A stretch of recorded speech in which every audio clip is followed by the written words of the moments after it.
right, guys, real quick, a couple tips on the deadlifts when you're doing them at home, at the gym, wherever. If you're not feeling it in your hamstrings, right, and your glutes, and you're feeling it in your lower back, it's probably a couple of things.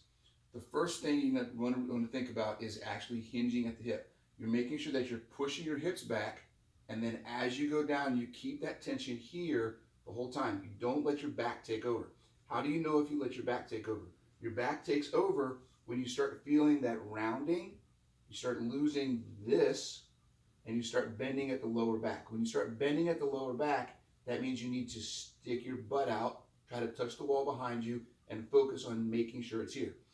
A couple things you can do as you're going down. If you feel like you get to this far and you start feeling it in your lower back, then that's as far as you go. You don't need to go any further. Just stand up from there. Try to squeeze your butt and your hamstrings when you stand. Okay? If you feel like you can keep tension in your hips and not in your lower back and you get really low, make sure that you're not doing this another common thing, and that is getting lower with your shoulders than your hips. Your hips should always be lower than your shoulders are, okay? Make sure you bend your knees and let your body drop straight down, okay?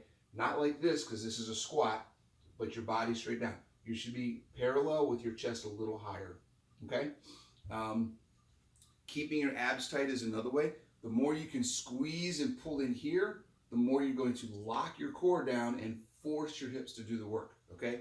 So those are a couple of different things you can look at doing. Without me seeing what you're doing and being there to actually coach you, this is the best way for me to kind of give you some tips. If you still have any questions, you try those things, let me know, and I'll come up with some other stuff to send you. All right? See you soon.